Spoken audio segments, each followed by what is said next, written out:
adora uma fofoca, né? Vocês adoram uma treta, né? Vocês odeiam a Nid e Sandy, né? Pois bem, sintam-se servidos, Smurfs de cultura, porque o vídeo de hoje saciará a vontade que vocês têm de caos.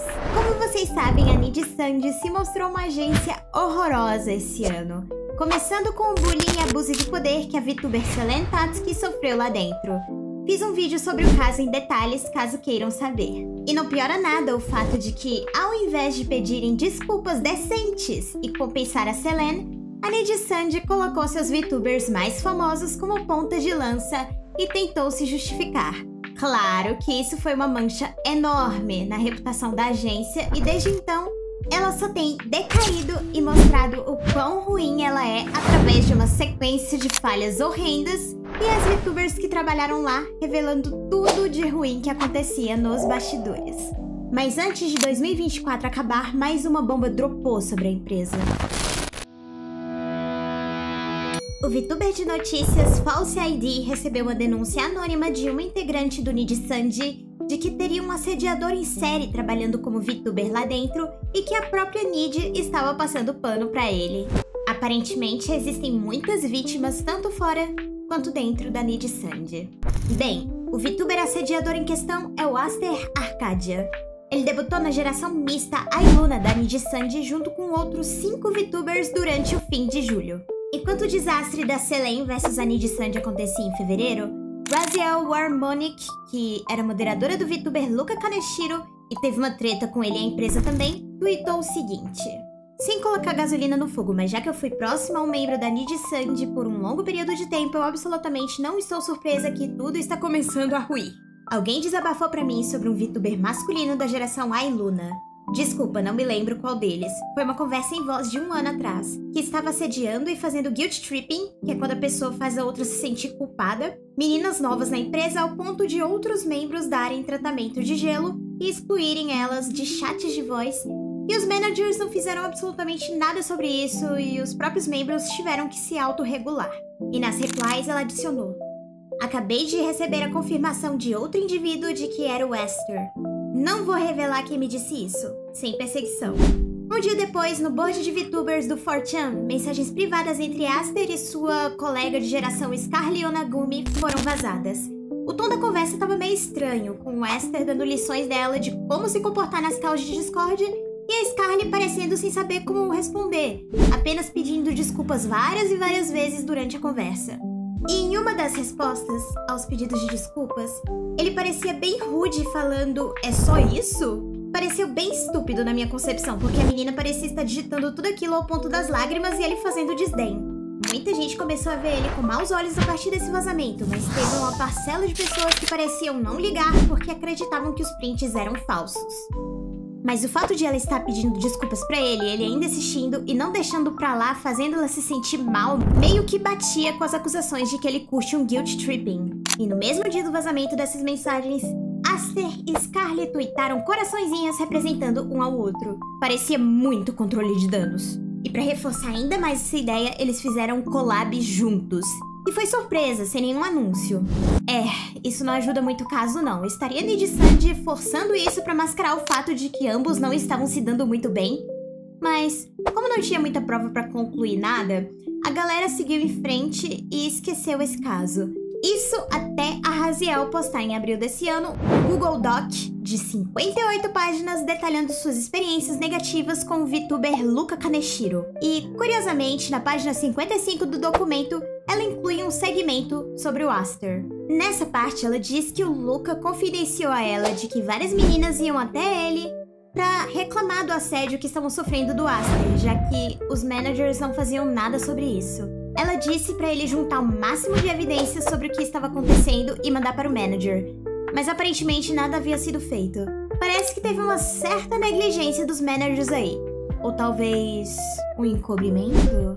Isso é uma acusação muito séria, mas como o Google Doc era mais sobre o Luca Kaneshiro, a galera focou mais nele e meio que deixou essa parte sobre o Aster de lado.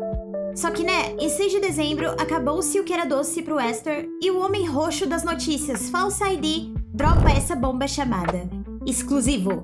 VTuber da Nid e Sandy English denuncia outro VTuber, também da Nid e Sandy. E como o próprio título sugere, uma VTuber da Nijisanji resolveu vir até ele denunciar o Aster e confirmar que sim, ele é um assediador em série. E aparentemente ela era a mesma pessoa que mandou DMs pra Raziel falando sobre o mesmo assunto. O vídeo do False também divulga prints que nunca foram vistos de outras mensagens que ela estava mandando pra Raziel. Ele também mostra no vídeo mensagens do VTuber em questão desabafando sobre o comportamento dele, falando que ela estava tendo um colapso nervoso durante uma live por conta do assédio que estava sofrendo, e que ele também estava importunando as amigas dela. Ela também diz que falou com os managers, mas nada foi feito sobre isso, o que fez ela considerar-se graduada às atividades como VTuber dentro da Nijisanji. O manager aparentemente tentou convencer ela a desistir da ideia, mas ela se sentiu mal em permanecer lá e fingir que estava tudo bem, porque parecia que ela estava encobrindo o que ele estava fazendo. E ela não era a única vítima, haviam também outras garotas, entre elas as amigas pessoais dela. Uma outra parte que eu também achei interessante dessas mensagens é que ela disse que a Nijisanji estava com medo de tomar ações contra isso, porque eles não queriam sujar ainda mais a reputação deles. Só isso, mas só isso aí não foi o suficiente pra muita gente, eles queriam mais detalhes. E isso levou a galera ao 4chan, onde foram vazadas mensagens entre a VTuber em questão e as amigas dela. Entre essas mensagens, haviam revelações chocantes. Em uma das mensagens, ela disse que estava endividada porque a Nijisanji descontou o custo dos assets e modelos VTuber diretamente do salário dela. E isso pesou no financeiro dela, deixando ela sem muita grana pra ao menos comer. Nessas conversas, Aster também foi mencionado diversas vezes.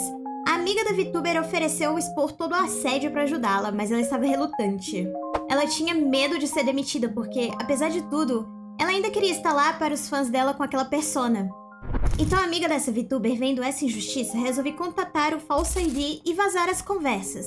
Essas informações chocaram a cena VTuber gringa, mas as coisas conseguiram escalar ainda mais. Como citado, Aster era um dos VTubers a debutar na geração iLuna, junto de 3 meninas e mais outros 2 meninos.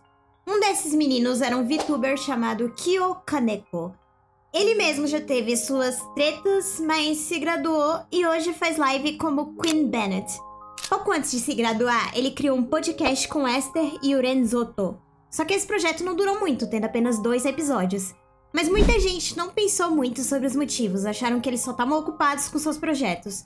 Mas o motivo do fim do podcast não era esse. Depois do vídeo do False ID, o Queen twitta que existe um motivo pro podcast acabar e resolve ir em live pra falar tudo o que ele sabia. E bem, ele basicamente revelou que sabia das histórias que o Aster estava sendo estranho com as garotas. Ele confirmou tudo que o Aster estava sendo acusado de fazer. Ele inclusive foi testemunha de um desses casos, já que aconteceu com uma das amigas dele. Parece que a esse ponto começou a feder demais pro lado do cara.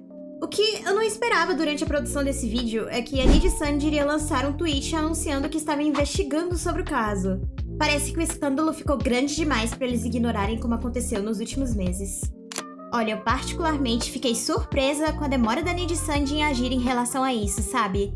No passado, quando eles ainda não tinham a filial em inglês da agência, eles também acabaram debutando um Jack, mas deram fim à carreira dele bem rápido.